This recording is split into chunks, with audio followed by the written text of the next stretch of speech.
Picture this. You're a 12-year-old boy in a small Bulgarian village in 1550. The morning mist clings to the valley like a shroud as you help your father tend to the sheep. The bells around their necks create a gentle melody that has been the soundtrack to your entire life. Your mother is preparing breakfast, warm bread and goat's milk that tastes like home, like safety, like everything you've ever known. Then you hear it. The thundering of hooves against cobblestone. Your father's face goes white as parchment. Your mother drops the clay pitcher she's holding, and it shatters across the floor like your world is about to shatter, because everyone in your village knows what those hoofbeats mean. The Sultan's collectors have come. You watch from behind a wooden cart as Ottoman officials dismount their horses, their silk robes pristine despite the long journey. They carry scrolls and lists, and their eyes scan the gathered villagers with the cold calculation of merchants evaluating livestock. When one of them points directly at you, your mother collapses to her knees, begging in a language they don't bother to understand. Your father stands silent, knowing that resistance means death for the entire family. You are torn away with promises that you will serve the Sultan, that you will rise to greatness, that this is an honor, but as the cart rolls away from everything you have ever known, all you can hear are your mother's sobs fading into the distance. You will never see her again. This was the beginning of your new life as a palace boy, a gulam, in the most powerful empire on earth. And the horrors that awaited you behind the palace walls would make you long for those simple days watching sheep in the misty valleys of your homeland. Before diving into these forgotten stories of survival and suffering, if you enjoy learning about the hidden truths of history, consider hitting that like button and subscribing for more content like this. And please, comment below to let me know where you're listening from. I find it incredible that we're exploring these ancient stories together from different parts of the world, connected across time and space by our shared curiosity about the past.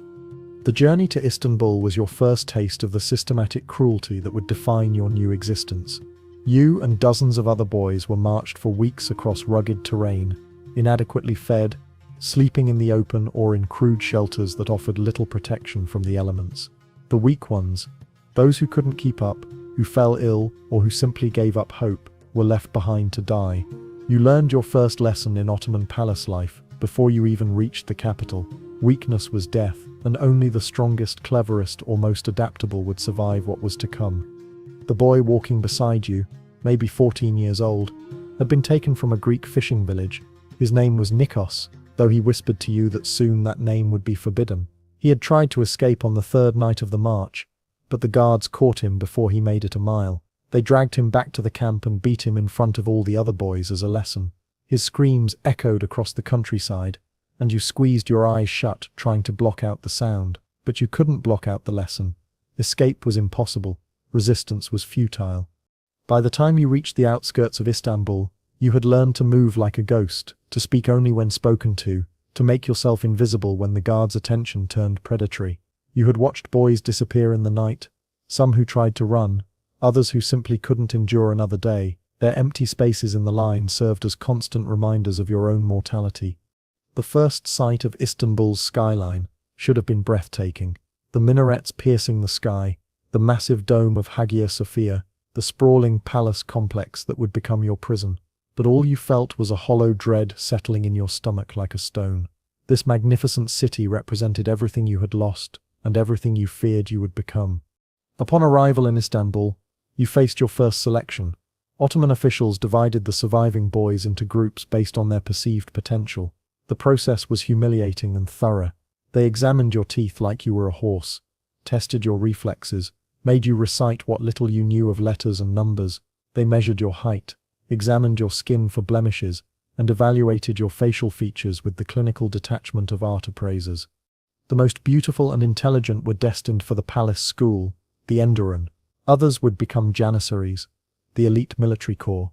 But for those chosen for palace service, a different kind of trial awaited, one that would test not just your body's endurance, but your soul's ability to survive systematic dehumanization. You were among the fortunate ones selected for the Enderun school, housed within the walls of Topkapi Palace.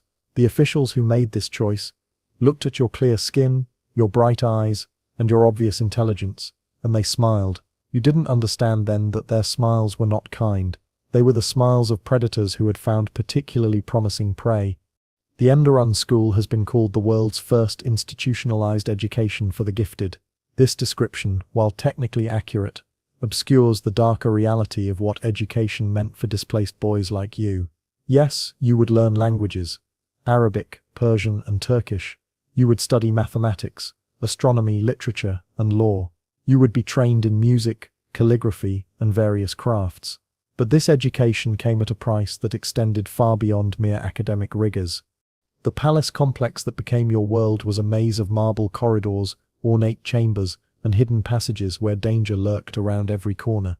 You were housed in dormitories within the palace complex, separated from the outside world by layers of walls, guards, and protocol that made escape not just difficult, but unthinkable. The dormitory where you would sleep stretched before you like a marble tomb, lined with narrow beds covered in silk that felt like chains against your skin. Your first night in the dormitory, you lay awake, listening to the sounds that would become the soundtrack of your imprisonment. The soft sobbing of homesick boys trying to muffle their tears in their pillows, the whispered conversations in languages you didn't recognize, the footsteps of older students and supervisors prowling the halls after lights out. You clutched the small wooden cross your mother had pressed into your hand as you were taken away, but by morning, even that last connection to your former life would be discovered and confiscated.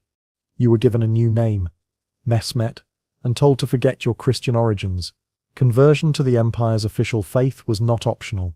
It was fundamental to your transformation from captured child into Ottoman servant. The ceremony was conducted with great pomp, as if you had chosen this path voluntarily. But you knew, and everyone knew, that choice had nothing to do with it. You repeated the words they told you to repeat, but inside, you held on to the memory of your mother's lullabies and your father's stories. But the most insidious aspect of your education was the systematic breaking down of your individual will and your reconstruction as an instrument of imperial pleasure and power. The palace operated on a complex hierarchy, where advancement depended not just on academic achievement, but on your ability to please superiors, and pleasing could take many forms that no child should ever have to learn. Your first lesson in the palace's unspoken rules came from Ahmet, an older student who had been in the system for 3 years. He approached you one evening in the dormitory, his voice carrying both threat and promise. "You're new," he said, settling onto the edge of your bed uninvited. "You don't understand how things work here yet, but I can protect you, teach you, help you advance.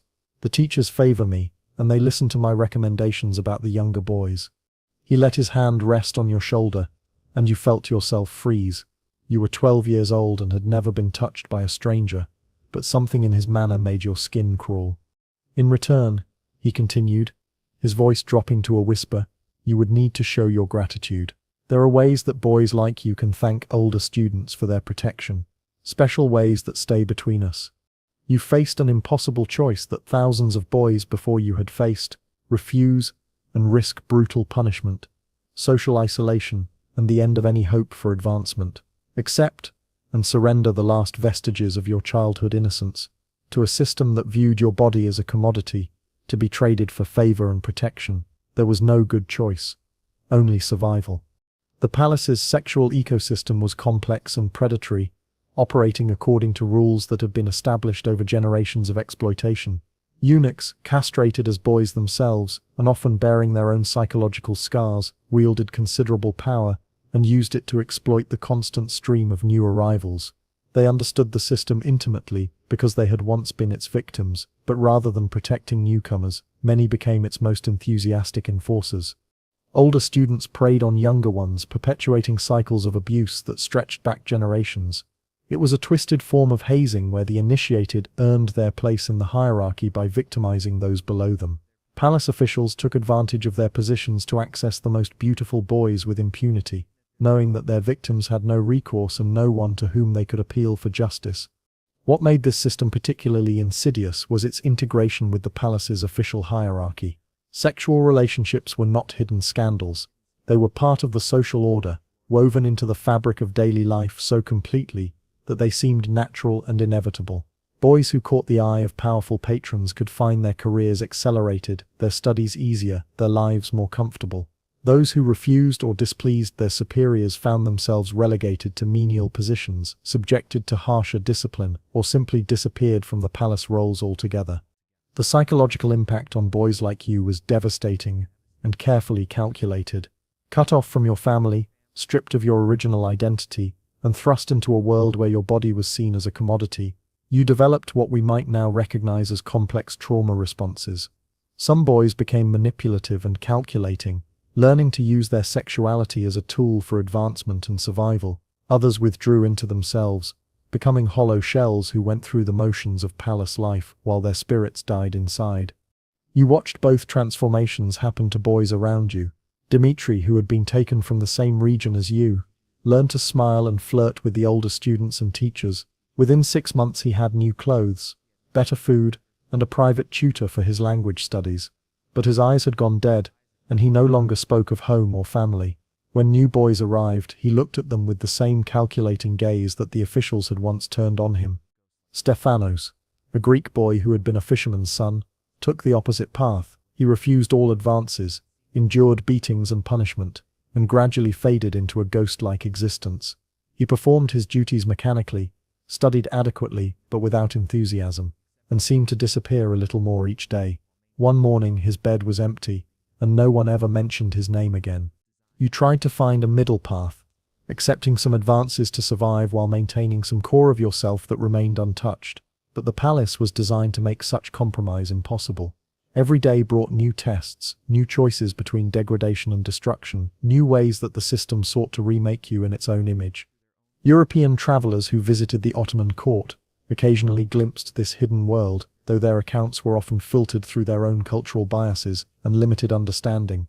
A 16th-century Venetian ambassador noted the excessive fondness that palace officials showed for their young male servants, describing scenes that made him uncomfortable in the extreme. He wrote of seeing boys as young as 10 or 11 dressed in silk and jewels, attending to older men with a familiarity that suggested relationships that went far beyond appropriate master-servant dynamics. A French diplomat in the 17th century wrote more explicitly about what he witnessed during a palace reception.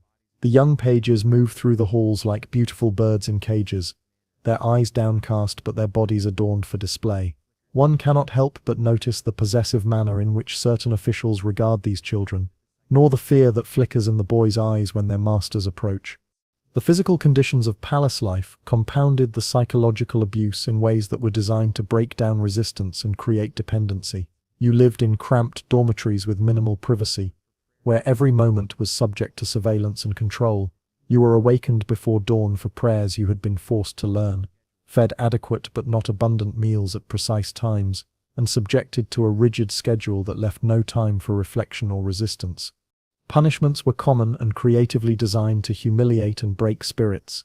Boys who violated rules, speaking their native languages, practicing old traditions, or showing insufficient enthusiasm for their new lives, faced beatings, public humiliation, or isolation in chambers, barely large enough to lie down in. You witnessed a boy named Milos, who had been caught praying in the manner of his former faith, forced to stand naked in the courtyard for an entire day, while other students were encouraged to mock him. The lesson was clear. Your old identity was not just forbidden, it was a source of shame. The palace's internal economy further complicated your situation and created additional layers of exploitation. You could earn small privileges through good behavior, academic achievement, or by pleasing your superiors in various ways. These privileges, better food, nicer clothing, more comfortable sleeping arrangements, access to books or musical instruments, became precious commodities in your restricted world.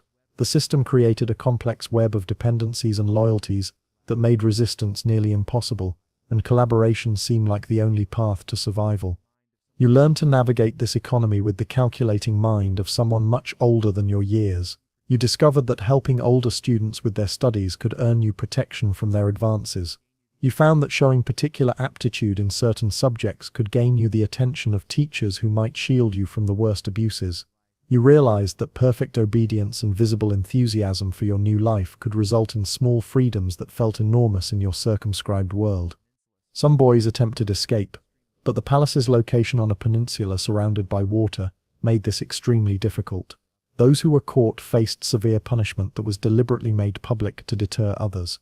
You witnessed the return of a boy who had tried to flee by swimming across the Golden Horn.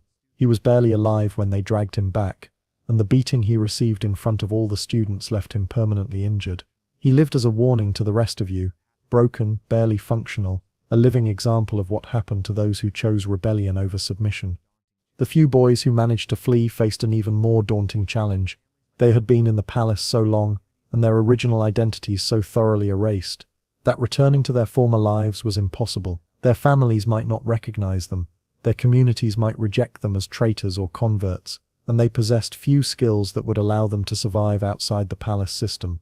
Most who escaped were recaptured within days, but even those who remained free often found themselves adrift in a world that no longer had a place for them.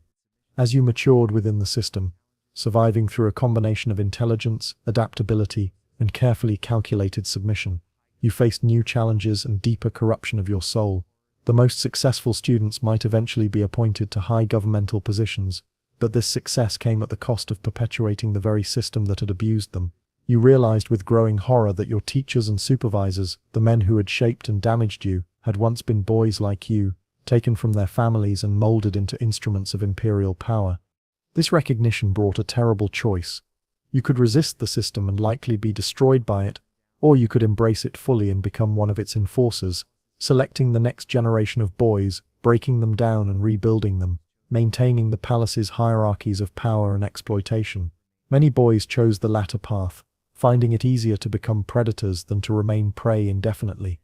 The graduation ceremony, known as Chikma, marked the end of your palace education and your entry into imperial service.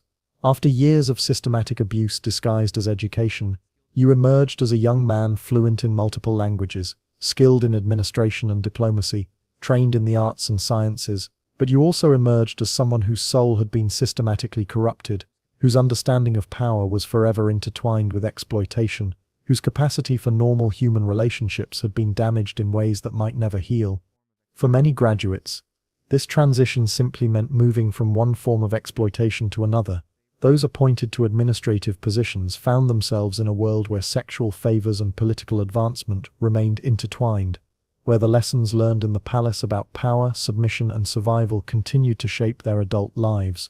Those assigned to military roles carried with them the psychological scars of their palace years, often becoming either brutal enforcers of imperial will or broken men who struggled to find meaning in lives built on foundations of abuse.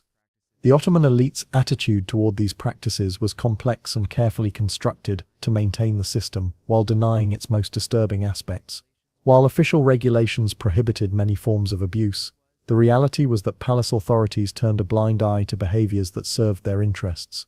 The system produced capable administrators and loyal servants, which was its primary purpose. The human cost was considered irrelevant to its success, and any criticism was dismissed as ignorance of the empire's sophisticated methods of education and advancement. Contemporary Ottoman writers sometimes acknowledged the system's darker aspects while defending its overall value. One 16th-century court historian wrote, "It is true that the palace school demands great sacrifices from its students, and that not all who enter emerge unchanged. But from this crucible of discipline and learning emerge the finest servants of the empire, men whose loyalty has been tested, and whose capabilities have been honed to perfection." This rhetoric of transformation and improvement masked the reality of what boys like you experienced. Your testing involved systematic sexual abuse. Your discipline involved the destruction of your original identity and the construction of a new self designed to serve imperial interests. Your learning came at the cost of your childhood innocence and your capacity for normal human relationships. What makes the Ottoman palace system particularly disturbing is how it combined genuine educational opportunities with systematic abuse in ways that made it difficult to separate the benefits from the horrors. Boys did receive an education that was, by the standards of the time, exceptionally advanced. You learned to read and write in languages that opened doors throughout the known world. You studied sciences and mathematics that were cutting edge for their era. You gained skills in diplomacy, administration, and military strategy that would serve you throughout your life. But this education was inseparable from your exploitation and abuse. The same teachers who expanded your mind also violated your body. The same system that gave you opportunities also destroyed your innocence. The same institution that promised advancement also ensured that advancement would forever be tainted by the methods used to achieve it. The system also reveals the complex relationship between power, sexuality, and violence in pre-modern societies. The Ottomans were not unique in their exploitation of young people. Similar practices existed in various forms throughout the ancient and medieval worlds, but the Ottoman system was notable for its scale, its systematization, and its integration into the imperial apparatus. It was not a hidden perversion but an open institution, celebrated for its effectiveness and defended by its beneficiaries. By the 17th and 18th centuries, the palace system began to decline as changing military technologies reduced the importance of the Janissary Corps, and new forms of administration decreased reliance on palace-trained bureaucrats. European influence and changing social attitudes also contributed to the system's gradual transformation. But for the thousands of boys who passed through the palace gates during the system's height, these changes came far too late.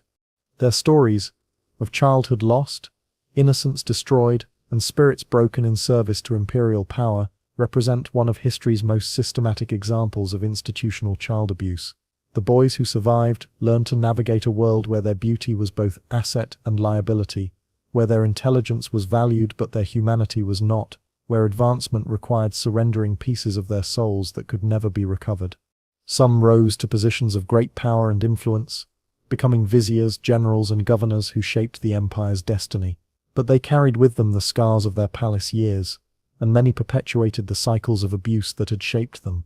Others disappeared into historical obscurity, their fates unknown and their suffering unrecorded, remembered only as entries in administrative records that noted their arrival, their training, and their eventual assignment to service. The palace walls that once echoed with the footsteps of these boys still stand today, transformed into a museum where tourists admire the architectural grandeur and artistic treasures of the Ottoman court. Visitors marvel at the beautiful chambers where the empire's elite were educated, but they see only the physical beauty of the spaces. The marble corridors keep their darkest secrets, and the rooms where education and exploitation intertwined remain silent about the price that generations of young boys paid for imperial glory. The guided tours speak of the palace school's educational innovations, its role in training capable administrators, its contribution to the empire's success. They do not mention the systematic abuse that was fundamental to its operation, the boys who died rather than submit to its demands, or the men who emerged from its halls forever changed by their experiences within its walls.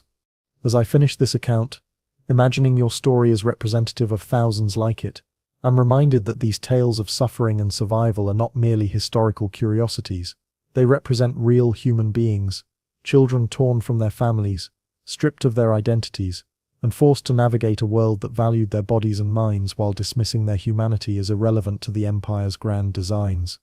You, the boy I've imagined standing in those marble corridors with fear in your heart and silence on your lips, represent thousands of real children whose names we will never know, whose individual stories were never recorded, whose suffering was never acknowledged by the system that created and sustained it.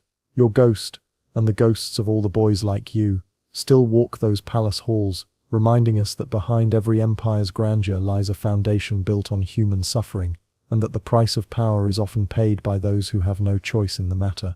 The horror was not in the violence alone, but in how systematically it was applied, how completely it was normalized, and how thoroughly it was forgotten by history.